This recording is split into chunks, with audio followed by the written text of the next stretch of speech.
యేసు చెప్పిన మాట కార్యక్రమం చూస్తున్న క్రైస్తవ విశ్వాసులందరికీ కూడా ప్రభు అయిన యేసుక్రీస్తు వారి ప్రశస్త నామమున వందనములు తెలియజేస్తున్నాను.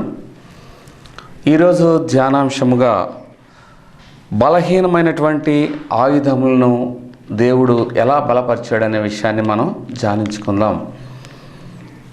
నిర్గమకాండము 4వ అధ్యాయము 2వ వచనం చదువుకుందాం. యెహోవా నీ చేతిలోనిది ఏమిటని అతను అడిగాను. అందుకు అతడు కర్ర అనెను. అప్పుడు ఆయన నేలను దానిని పడవేయమనెను. అతడు దాని నేలను పడవేయగానే అది పామాయెను. ప్రార్థన చేసుకుందాం. మహోన్నతుడా, మహాగణుడా, సర్వశక్తిగల దేవా, నీకే వందనములు, స్తోత్రములు ప్రభువా.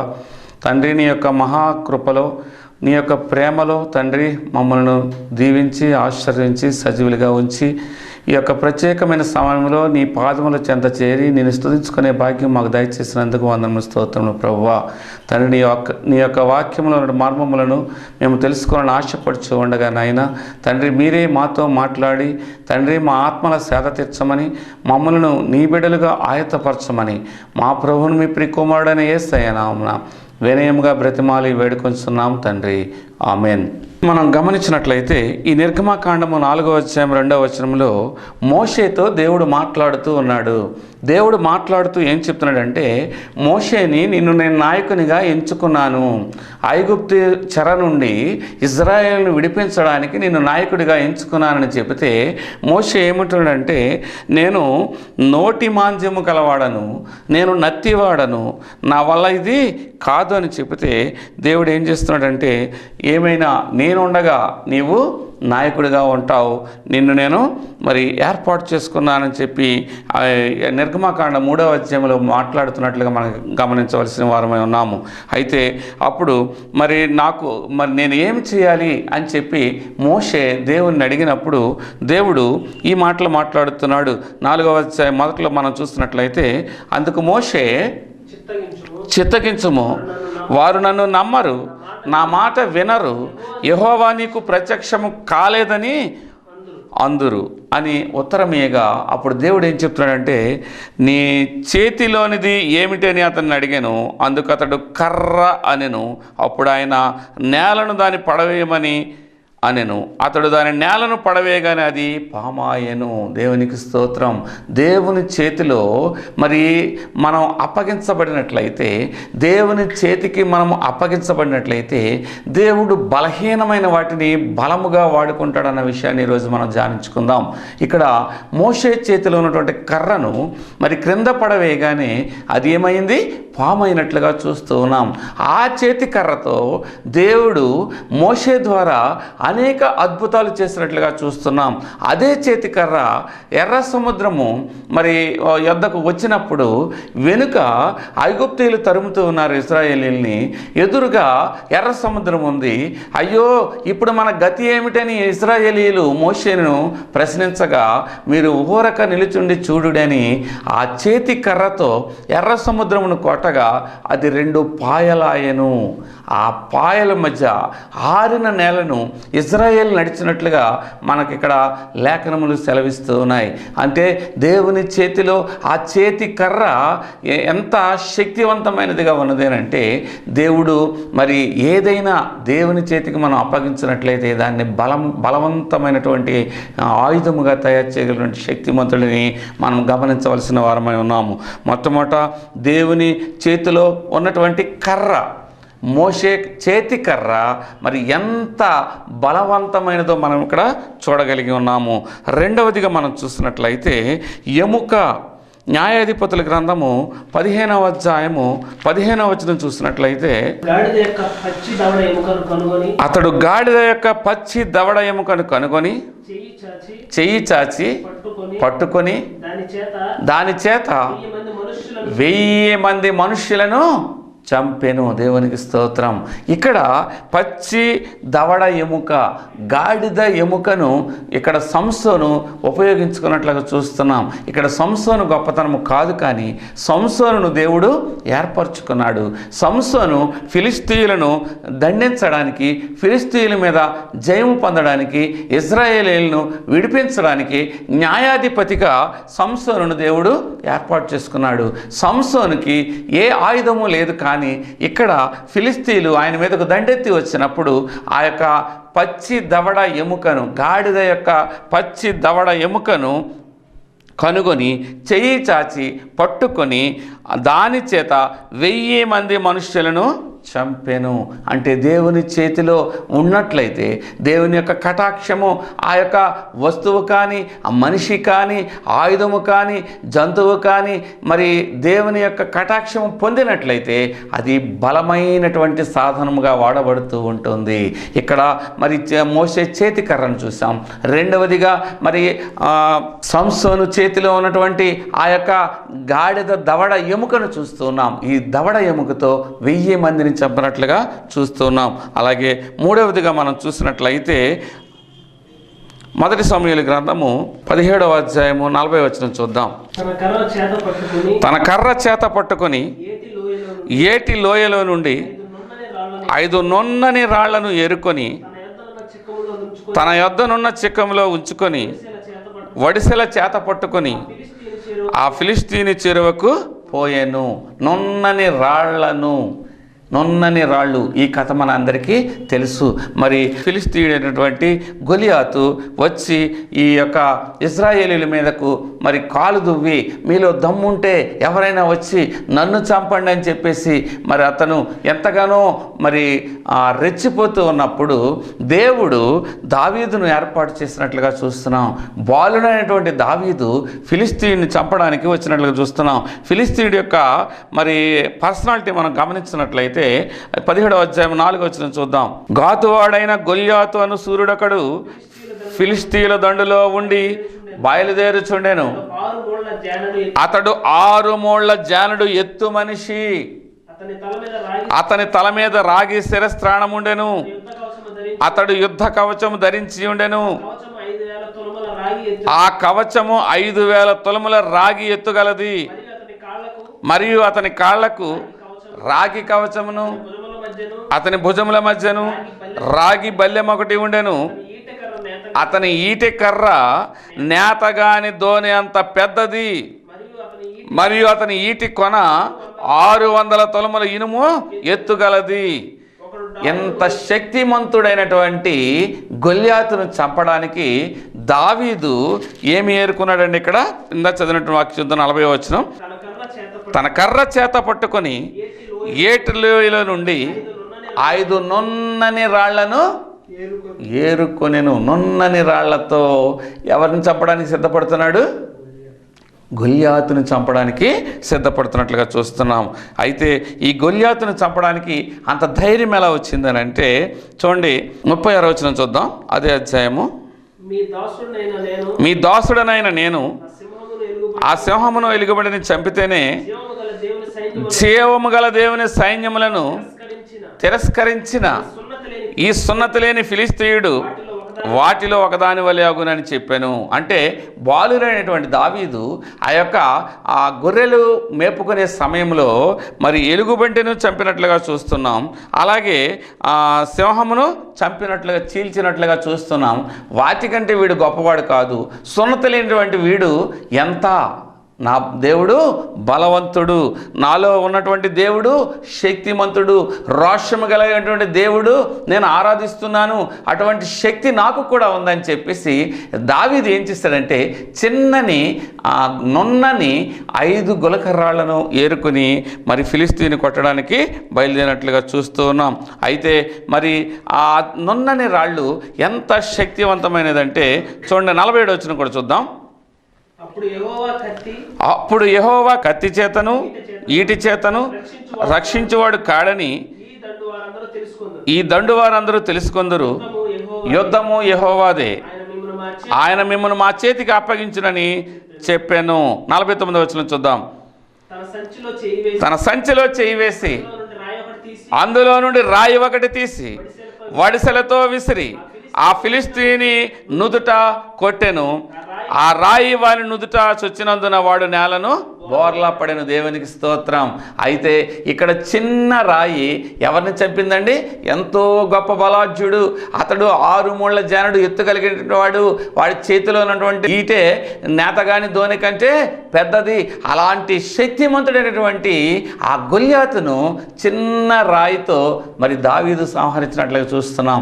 ఆ యొక్క విషయాన్ని మనం గమనించినట్లయితే ఇక్కడ దావీదు గొప్పతనం కాదు, రాయి గొప్పతనం కాదు. కానీ ఈ రాయి దావీదు కూడా ఎవరికి అప్పగించబడ్డారు అంటే బలవంతుడైనటువంటి దేవుని యొక్క చేతిలో ఉన్నందువలన ఆ శక్తి పొందినట్లుగా మనం ఇక్కడ గమనించవలసిన వారమై ఉన్నాము. అయితే దేవుని చేతిలో ఉన్నటువంటి ఆ నున్నని రాయికి ఎంత శక్తి ఉందో మనం ఇప్పుడు గమనించాం. మొట్టమొదట మోషే చేతిలో ఉన్నటువంటి కర్రకు ఉన్నటువంటి శక్తిని చూసాం. రెండవది సంసోను యొక్క చేతిలో ఉన్నటువంటి గాడిద యొక్క పచ్చి దవడ ఎముకను మనం గమనించాం. మూడవది మరి దావీదు చేతిలో ఉన్నటువంటి నున్నని రాయి శక్తిని మనము గమనించాం. అలాగే మరి దేవుని చేతికి మనం ఏది అప్పగించినా అది ఆశీర్వదించబడుతుంది, బలము పొందినది అవుతుంది, శక్తి పొందినది అవుతూ ఉంటుంది. మరలా ఇంకొక విషయం మనం చూద్దాం. చిన్న పట్టెడు పిండి మరి ఆ గిద్దెడు నూనె గురించి మనం గమనించినట్లయితే రాజులు మొదటి గ్రంథము 17వ అధ్యాయం 12వ వచనం చూద్దాం. అందుకైన నీ దేవుడైన యెహోవా జీవముతోడు తొట్టిలో పట్టెడు పిండియు బుడ్డిలో కొంచెము నూనెయు నా యొద్దనున్నవి అప్పం ఒకటైనను లేదు. నేను చావక ముందు నేను ఇంటికి పోయి వాటిని నాకును నా బిడ్డకును సిద్ధము చేసుకొనవలనని కొన్ని పొలలు ఏరుటకై వచ్చి తిని అనేను. ఇక్కడ తిష్బీయుడైనటువంటి ఏలియా ఆహాబు నద్దకు వచ్చి ఏం చెప్తున్నాడంటే, జీవము కలిగినటువంటి యెహోవా దేవుని తోడు ఈ యొక్క దేశంలో 3.5 సంవత్సరములు మంచైనను వర్షమైనను కురదని చెప్పి ప్రకటించినట్లుగా చూస్తూ ఉన్నాం. అప్పుడు మరి దేవుని యొక్క ఆజ్ఞ ప్రకారము ఏలియా ఎక్కడికి బయలుదేరి వెళ్ళాడనంటే కెరీతు వాగు దగ్గరకు వెళ్ళి అక్కడ మరి నివాసం ఉండమని చెప్పగా ఉదయమును సాయంకాలమును కాకోలముల చేత ఆ రొట్టెయు మాంసమును ఏలియాకు పంపించడం జరిగింది. అలా కొంతకాలం గడిచిన తర్వాత ఆ ఏటి నీళ్లు ఎండిపోయే సమయంలో దేవుడు ఇంకొక వ్యక్తిని చూపించినట్లుగా చూస్తున్నాం. ఎవరనంటే ఒక స్త్రీ ఆ సీదోను పట్టణ సంబంధమైన సారేపతను ఊరికి పోయి అచ్చట ఉండుము, నిన్ను పోషించుటకు అచ్చటనున్న ఒక విధవరాలికి నేను సెలవిచ్చితిని అని చెప్పి 9వ వచనంలో మనకి మరి వివరించబడినది. అందుకు అతడు లేచి సారేపతనుకు పోయి పట్టణపు గవని యొద్దకు రాగా ఒక విధవరాలు అచ్చట కట్టెలు ఏరుటకు వచ్చినట్లుగా చూస్తున్నాం. అప్పుడు ఏం చెప్తున్నాడంటే, ఆమె నీళ్లు తేవబోచుండగా అతను ఆమెను మరలా పిలిచి నాకు ఒక రొట్టె మొక్కను నువ్వు చేతిలో తీసుకొని రమ్మని చెప్పితే నా దగ్గర రొట్టె లేదు, నా దగ్గర కొంచెం పిండి మాత్రం ఉన్నది, కొంచెము నూనె మాత్రం ఉందని చెప్పి ఆ రెండింటిని కలిసి ఎవరికి అప్పగించినదంటే దేవుని చేతికి అప్పగించింది. అప్పుడు మొట్టమొదట నీవు పోయి నాకు ఒక అప్పము చేసుకొని తీసుకురమ్మనగానే వెంటనే ఆ విధవరాలు ఆ యొక్క మొదటి అప్పము తెచ్చి ఎవరికి ఇచ్చిందనంటే దేవుని సేవకుడైనటువంటి ఏలియాకు ఇచ్చినట్లుగా చూస్తున్నాం. తరువాత 14వ వచనం చూద్దాం. భూమి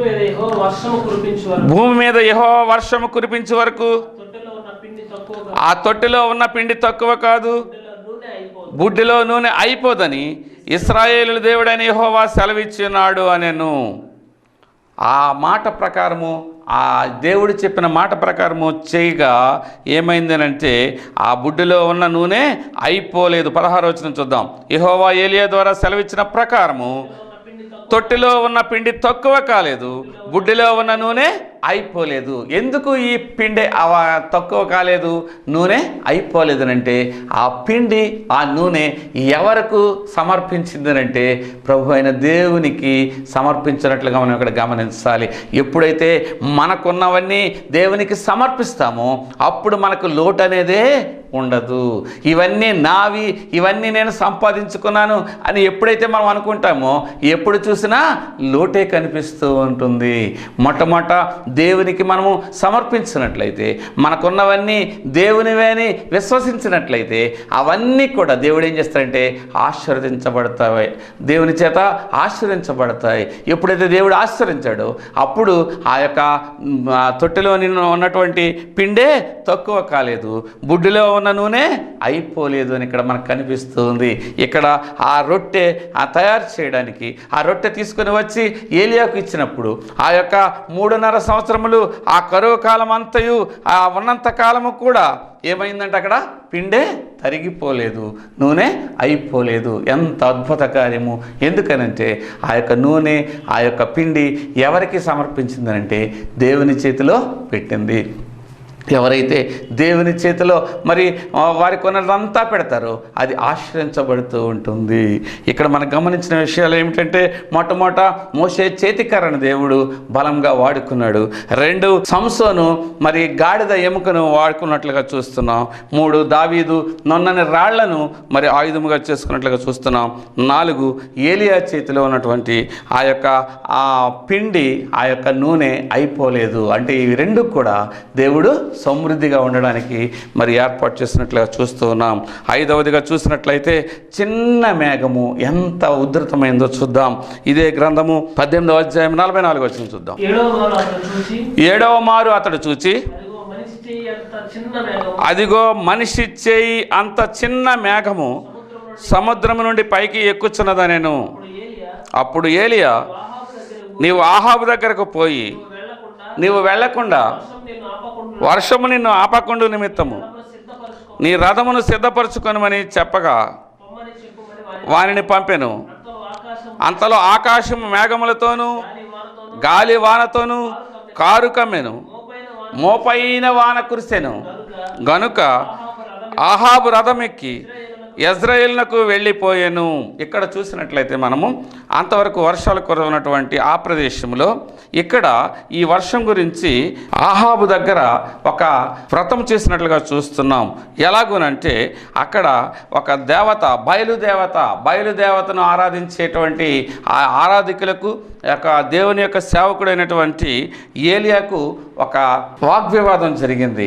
నీ దేవుడు గొప్ప, నా దేవుడు గొప్ప, తెలుసుకుందామని చెప్పి ఒక ప్రయత్నం చేసినట్లుగా చూస్తున్నాం. అప్పుడు ఏం చేశారనంటే, ఈ విషయం మనకు అందరికీ తెలుసు, ఒక బలిపీఠం కట్టించి ఆ బలిపీఠం మీద ఏం చేస్తారు, 12 రాళ్లను తీసుకొని ఆ రాళ్ల చేత యెహోవా నామమున ఒక బలిపీఠం కట్టించి దాని చుట్టూ 2 మూరల గింజలు పట్టునంత లోతుగా కందకం ఒకటి త్రవ్వించి కట్టెలను క్రమంగా పేర్చి ఎద్దును తొనకలుగా కోసి ఈ దహన బలి అర్పించినట్లుగా చూస్తున్నాం.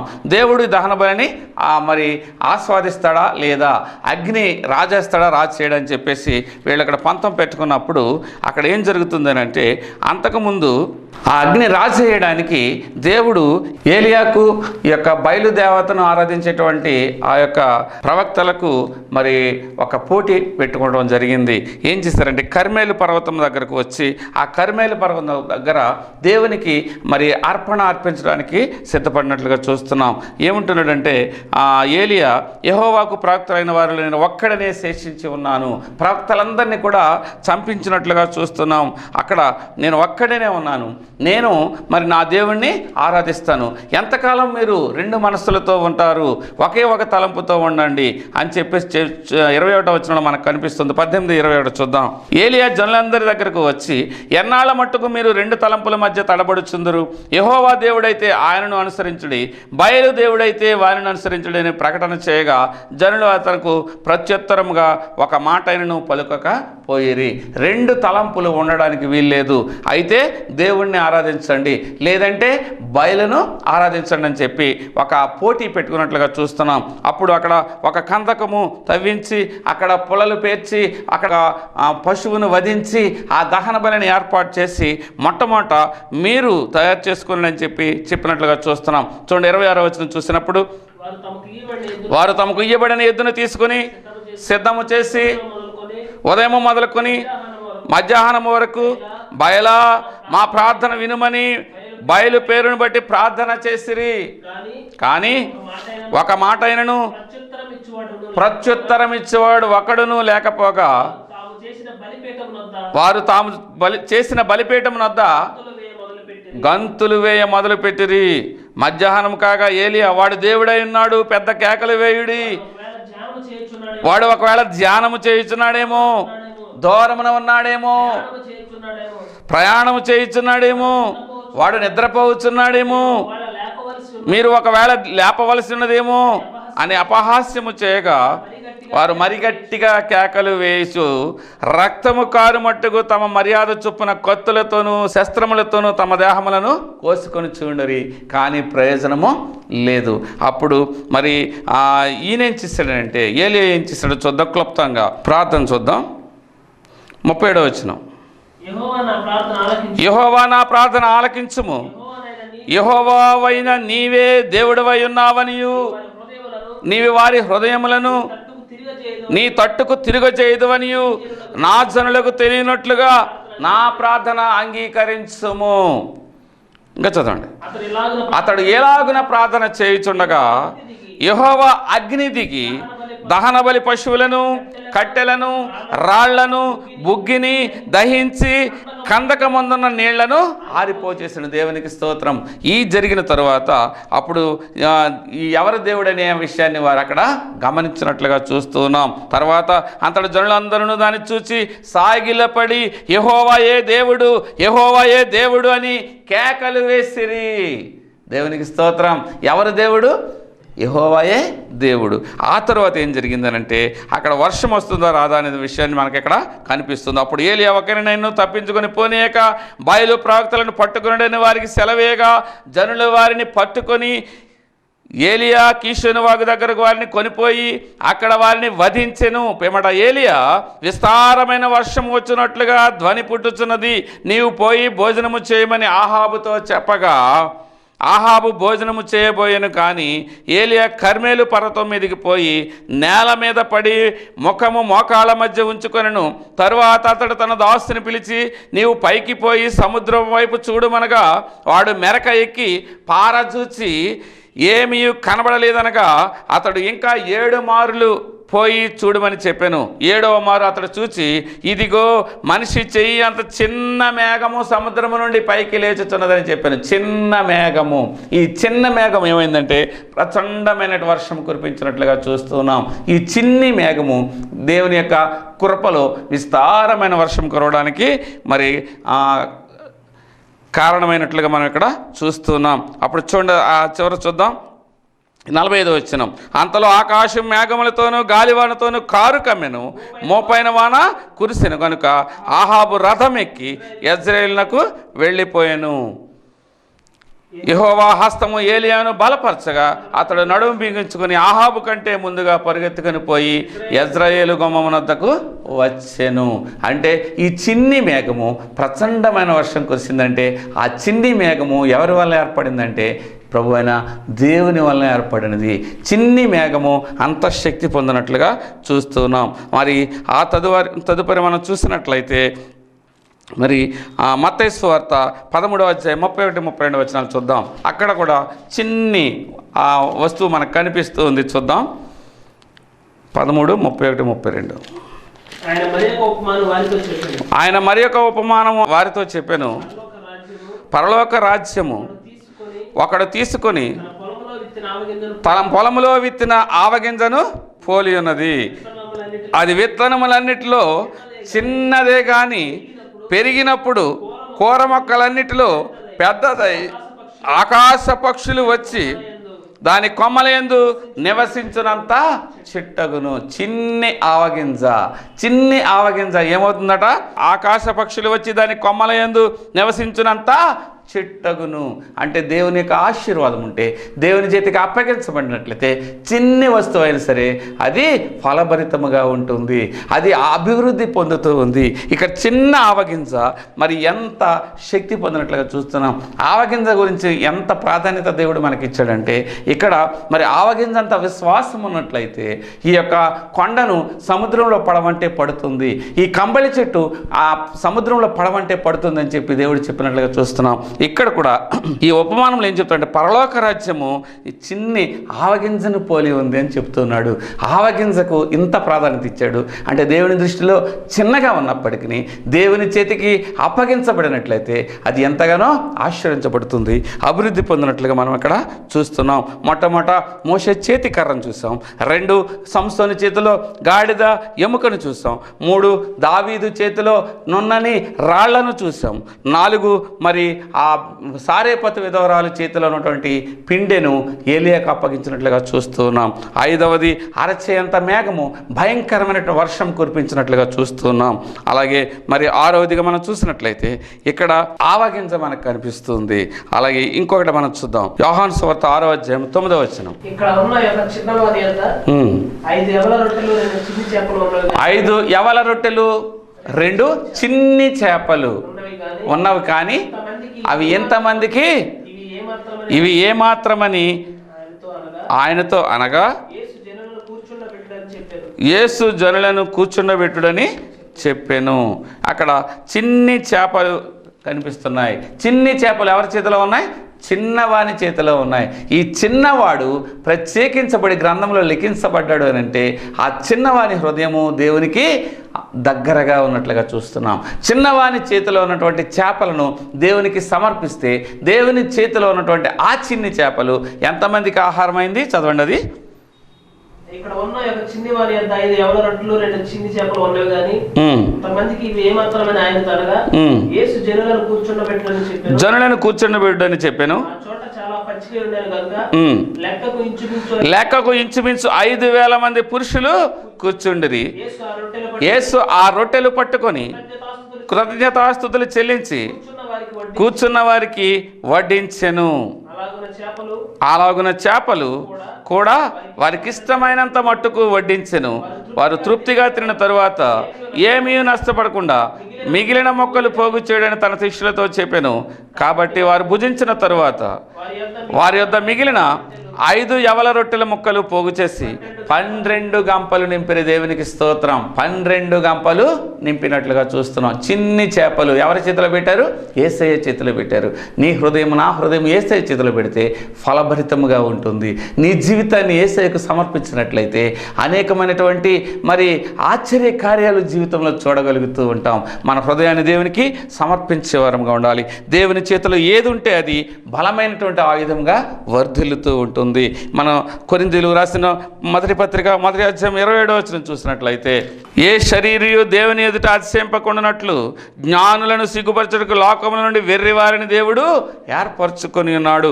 బలవంతమైన వారిని సిగ్గుపరచుటకు లోకంలో బలహీనులైన వారిని దేవుడు ఏర్పరచుకొని ఉన్నాడు. ఎన్నికైన వారిని వ్యర్థం చేయటకు లోకంలో నీచులైన వారిని, తృణీకరింపబడిన వారిని, ఎన్నిక లేని వారిని దేవుడు ఏర్పరచుకొని ఉన్నాడు. కనుక మనము దేవుని చేతికి అప్పగించబడినట్లయితే, నీ హృదయాన్ని దేవునికి అప్పగించినట్లయితే, నీ జీవితాన్ని దేవునికి అప్పగించినట్లయితే బలమైన సాధనముగా దేవుడు నిన్ను వాడుకోవడానికి సిద్ధంగా ఉన్నాడు. బలహీనమైనటువంటి ఆయుధాలు బలమైనటువంటి శక్తివంతమైనటువంటి ఆయుధాలుగా మారడానికి కారణం ఏమిటంటే దేవుని చేతిలో వాడబడటమే. బలవంతుని చేతిలో బాణముగా ఉండాలి. ఆ బలవంతుని చేతిలో బాణముగా ఉండాలంటే మొట్టమొదట మనల్ని మనము దేవునికి సమర్పించుకునే వారముగా ఉండాలి. అలా ఎప్పుడైతే మనం దేవునికి సమర్పించుకుంటామో దేవుని చేతిలో బలమైన ఆయుధంగా ఉండి సాతాను యొక్క కుతంత్రాలను, సాతాను యొక్క కుయుక్తులను జయించి మరి పరలోక రాజ్యాన్ని మనం సొంతం చేసుకోవడానికి మరి మార్గము సరళమవుతుంది. దేవుని యొక్క చిత్తము నెరవేరాలి అంటే, దేవుని యొక్క ఆశయము నెరవేరాలి అంటే, దేవుడు చేసినటువంటి త్యాగానికి ఫలితం చేకూరాలంటే నువ్వు నేను దేవుని చేతిలో ఆయుధములుగా మారాలి. అలా ఉండడానికి పరిశుద్ధాత్మ దేవుడు మనకు తోడై నడిపించునుగాక. ఆమేన్. చిన్న ప్రార్థన చేసుకుందాం. మహోన్నతుడా, మహాగుణుడా, సర్వశక్తి గల దేవా, నీకు వందనములు, స్తోత్రములు, స్తోత్రములు ప్రభువా. తండ్రి, ఇదిగో మరి నీ చేతిలో ఉన్నట్లయితే ఎటువంటి బలహీనమైనటువంటి వస్తువైనా బలమైనటువంటి ఆయుధముగా మారుతుందన్న విషయం మాకు తెలియచేసినందుకు నీకు స్తోత్రము నాయన. ఒకవేళ మేము బలహీనముగా ఉన్నట్లయితే తండ్రి, ఎందుకు పనికిరాని వారముగా ఉన్నట్లయితే, ఎన్నిక లేని వారముగా ఉన్నట్లయితే, నీచులుగా ఉన్నట్లయితే తండ్రి, ఇదిగో నీకు ఎప్పుడైతే సమర్పించుకుంటామో నేర్చుకుంటామో బలమైనటువంటి వారముగా ఉంటామని నీ యొక్క వాక్యం ద్వారా మాట్లాడినందుకు నీకు స్తోత్రములు ప్రభువా. తండ్రి, ఈ వాక్యం వినిస్తున్న ప్రతి బిడ్డను మీరు దీవించి ఆశీర్వదించండి. రావలసిన ఆశీర్వాదాలు మీరు అనుగ్రహించండి. ఏ కుటుంబంలో మరి ఏ అవసరత ఉన్నదో సమస్తం ఎరిగిన దేవుడవు నాయన. ప్రతి ఒక్క అవసరత మీరు తీర్చండి. అనారోగ్యంతో ఉన్న బిడ్డలకు ఆరోగ్యం దయచేయండి. వివాహం కొరకు ఎదురు చూసిన బిడ్డలకు వివాహం జరిపించండి నాయన. ఉద్యోగంలో కొరకు ఎదురు చూసిన బిడ్డలకు ఉద్యోగం దయచేయండి ప్రభు, నీకు స్తోత్రములు. తండ్రి, వృద్ధులైన వారికి ఆరోగ్యమును ఆయుష్ను దయచేయండి ప్రభు, నీకు స్తోత్రములు. ఈ లోకంలో ప్రతి ఒక్కరు కూడా నీ చేతిలో బలమైన ఆయుధముగా వర్ధిల్లడానికి నీ కృపను నీ సహాయమును మాకు అనుగ్రహించమని మా కొరకే త్వరగా వచ్చుచున్న యేసుక్రీస్తు వారి పుణ్యనామమున ప్రార్థించి అడిగి వేడుకుంటున్నాం తండ్రి. ఆమేన్.